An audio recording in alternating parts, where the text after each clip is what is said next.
What causes executives to delay or avoid divestitures, even when it is evident that these transactions will help their companies and in some cases save them from decline or even extinction?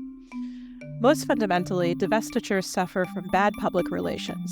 They tend to be viewed as a last resort to use when something is going wrong, like an acquisition that isn't working out or a business whose performance is deteriorating. Perceived financial constraints can impede divestitures as well. Generations of executives have been advised to milk, not divest, their cash cows. After all, how does one justify eliminating a predictable source of cash, especially a source of cash for which potential buyers might not pay an acceptable price? Ghosts from the past can also deter divestitures. What does it mean to get rid of the legacy business around which a company was built, especially when that company's name reflects those original operations, or when that divestiture will cost many longtime employees their jobs? Welcome to The Ripple Effect, the podcast that takes you on a journey through the minds of Wharton faculty. I'm your host, Dan Loney, and in each episode, we'll be diving deep into the inspiration behind the groundbreaking research that Wharton professors have conducted and exploring how their findings resonate with the world today. We'll be covering a diverse range of topics, bringing you the latest insights and knowledge that you can apply to your life and to work. So get ready to dive into new ideas with The Ripple Effect. Well, great to be joined by Emilie Feldman, Wharton Management Professor. Emilie, great to talk to you again. How have you been? Hey, Dan, so nice to be here. Great to be with you. Great. And so obviously an important book that you have written talking about divestitures, I should say. The title is Divestitures, Creating Value Through Strategy, Structure, and Implementation. Give us a little bit of the backstory on what it was that drove you to want to do a book on this segment. Yeah, thanks. So it's a great question. And, this is a topic that has taken a lot of importance in my research over the past, 15 years that I've been at Wharton now. So I actually started studying divestitures when I was a graduate student back in my PhD program, and, just kind of recognized that these were understudied in the academic realm. And so this kind of spiraled into just a bigger research agenda that I, continued pursuing throughout grad school. And then when I got to Wharton as well. And, as I kept working on it, the more I worked on it, the more that I realized that, among practitioners, among, consultants and bankers and, sort of the world at large, right, these were sort of under-recognized as well. And so I decided that, the time had come to try to really, produce a practitioner-oriented book that could speak to these issues and, talk about, what some of the misconceptions around these transactions might be, as well as, some of the realities of what they do and how they work and how they can really help companies in their strategic objectives. So that's really what motivated me to work on this book.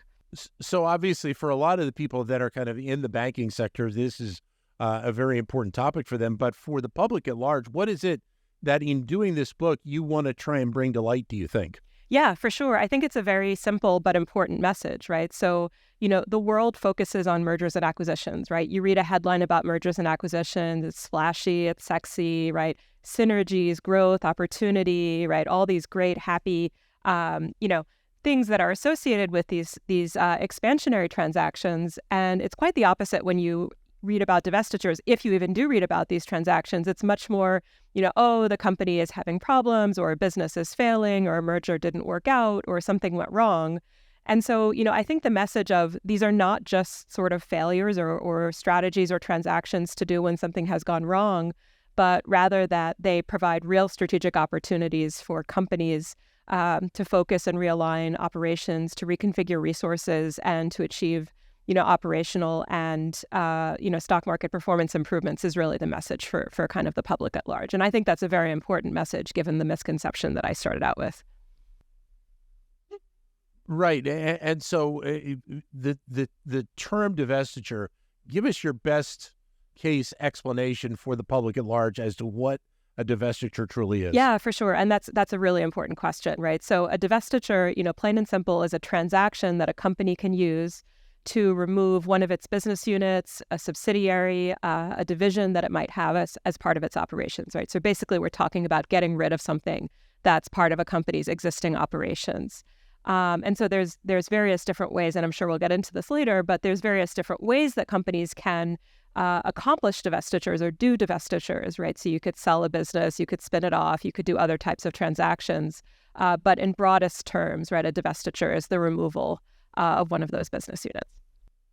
Are there, and there are a variety of, as you said, different elements, different types out there, but are there ones that seem to be more popular, more attractive than others right now? Definitely. Yeah. So popular, yes. Attractive is a trickier question, but I'll try to answer each of those, right? So by far the most common way that companies will divest is to sell something, right? So I have a business unit that I don't want anymore or that I'm trying to get rid of, so I sell it to another company or I sell it to private equity or something like that, right? So sales actually account for about 95% of all divestiture activities, so far and away the most common.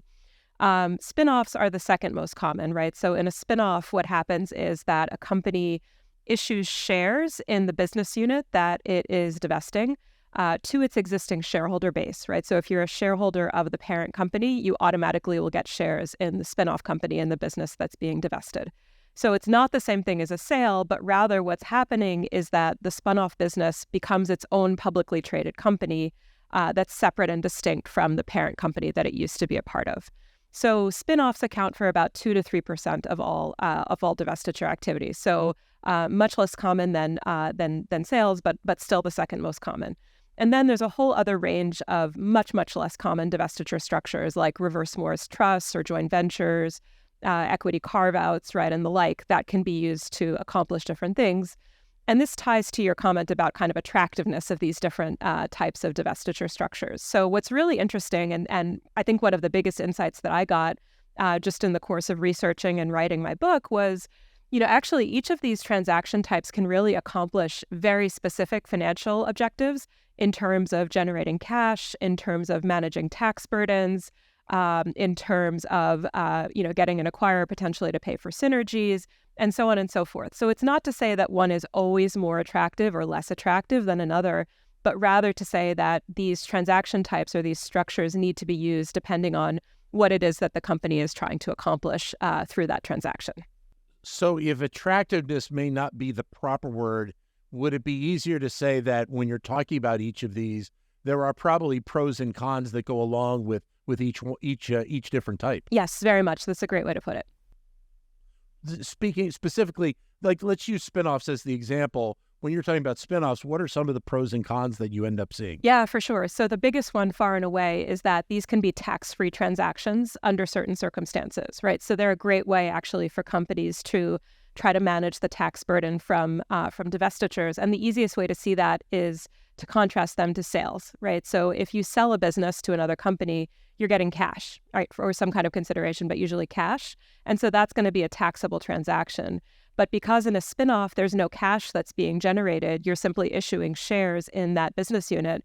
No cash is really changing hands. And so these can be tax-free transactions depending on whether you've met certain kinds of conditions, right? So that's a huge advantage of a spinoff relative to a sale, for example. One of the biggest disadvantages of spinoffs, of course, is the potential for conflicts between the company that's doing the divestiture, the parent company, and the business that's being spun off, the spinoff company. And the reason is that in most cases, the parent company will direct the process of going through that spinoff. And so a lot of times the spinoff company doesn't have much, if any, involvement in terms of how it's being set up, right? So whenever things go wrong, or maybe not whenever, but oftentimes when things go wrong after the spinoff, that is used as a basis for saying, oh, well, I didn't have a say in this, right? So that's where the conflicts really start to come up between these types of companies. So that would be a big disadvantage of spinoffs relative, for example, to a sale where this would not necessarily be the case, right? And so, yeah, you can go through each of these transaction types and sort of explain, like, relative to one another, what are the advantages, what are the disadvantages? And my book kind of goes through and sort of lays out these considerations. But it's actually really fascinating, strategy in and of itself, right? To sort of say, well, we have to think very carefully about what are the objectives that the specific way that we're going to do the divestiture can accomplish and match accordingly. Right. And there's that decision process between the potential idea of selling an entity in comparison to maybe spinning it off. And again, it's going through that process, the corporate structure, going through that process to understand which might be the best path to take it. Yeah, very much. And I really hope that one of the effects of my book is to help to maybe mitigate a little bit of the storytelling that goes on around these transactions, right? So, for example, a lot of times what I'll hear when I'm talking to companies is, oh, I don't want to do a divestiture because if I divest this business, I'm going to have a huge tax bill, right? And that might be true if you're selling it, but have you thought about these other modes of divestiture, spinoffs, and perhaps others as a way of maybe not having a huge tax burden when you're doing this divestiture, right? So I think that there's a lot more element of choice maybe than managers realize when it comes to undertaking these transactions. So I hope my book starts to correct some of those ideas. But when you think about what a company is at a particular moment and where they would like to go, I think a lot of the discussion ends up around the value of the company, but also the performance of the company as well, correct? Correct. Yeah. And I think that's another really important aspect. So we've been talking about structure so far in terms of how companies can do divestitures. But I think what you're kind of talking about is sort of the strategy element, which is, why would we even think about doing these transactions in the first place? What are they going to help us accomplish?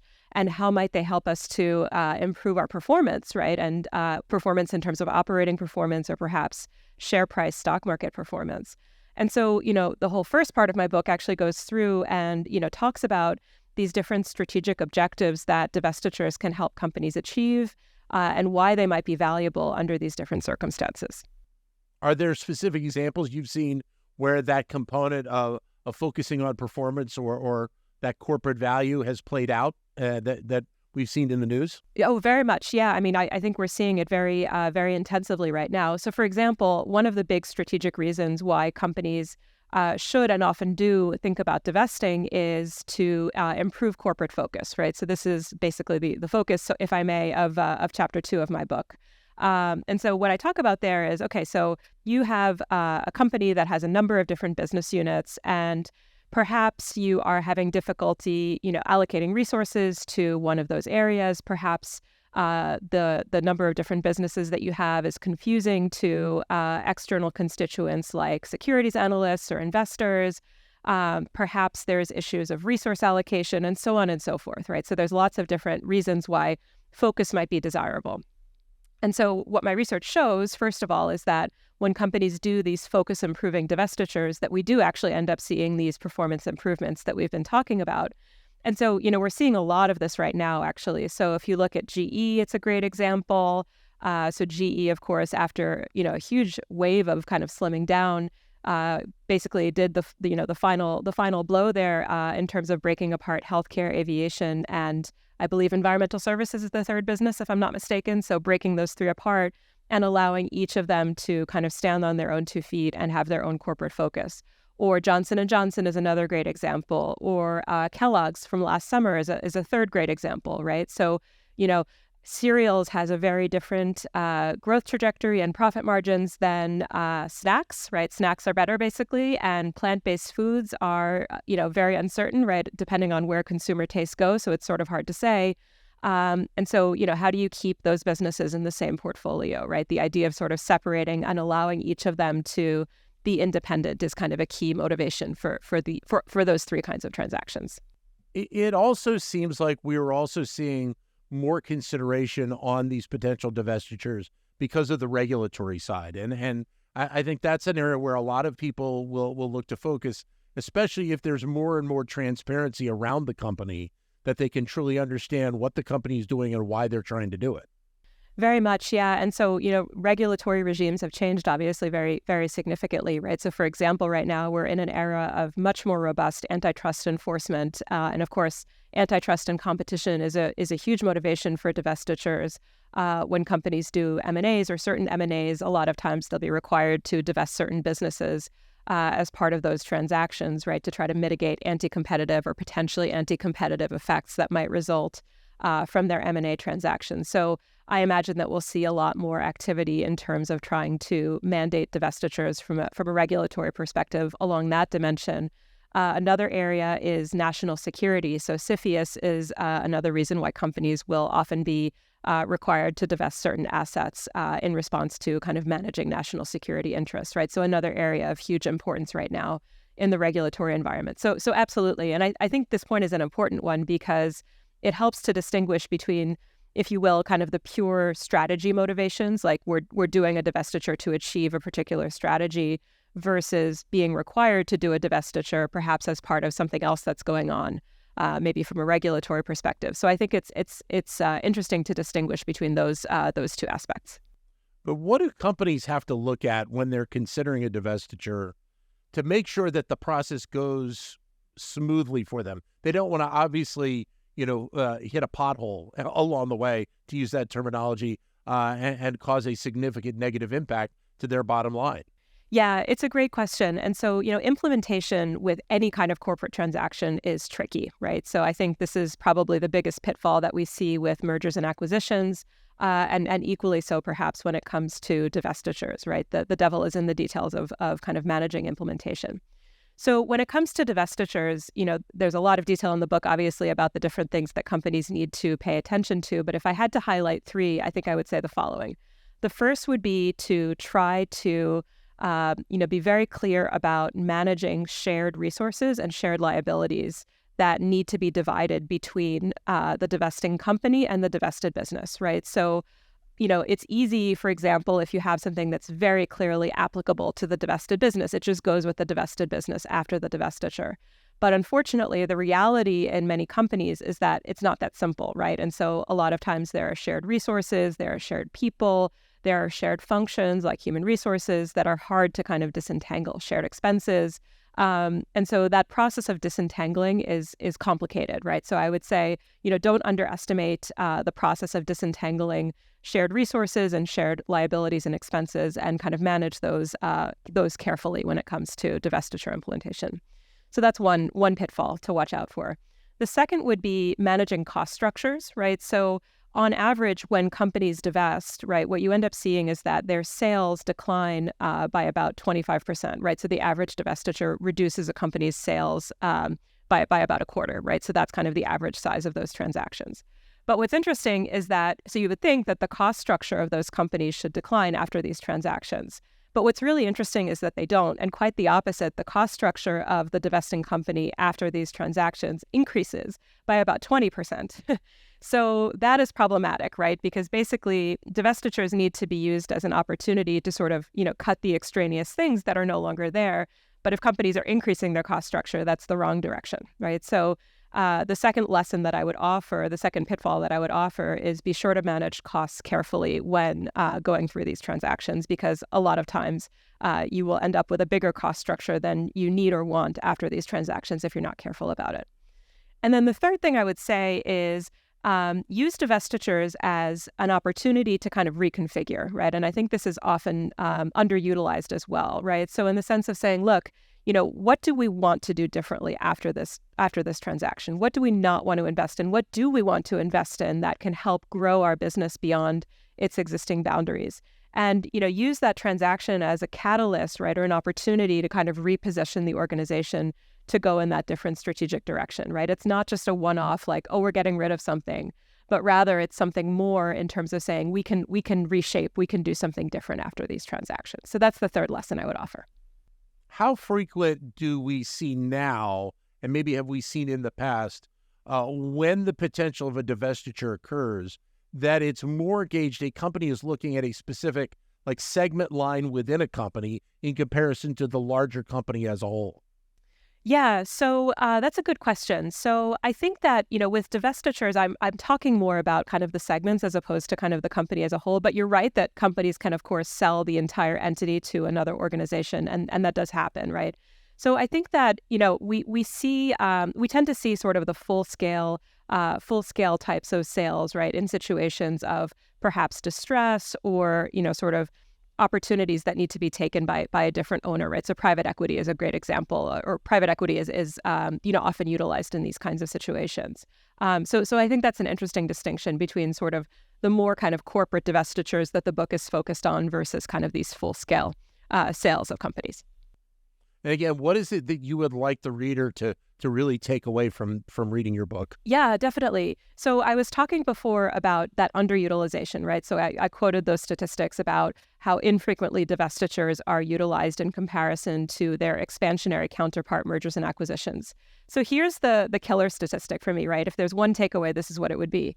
If you look at the performance implications of divestitures versus mergers and acquisitions, we actually see that the divestitures outperform the M&As by 2 to 3 times in terms of their shareholder value, and that difference persists for up to 36 months after the completion of these transactions.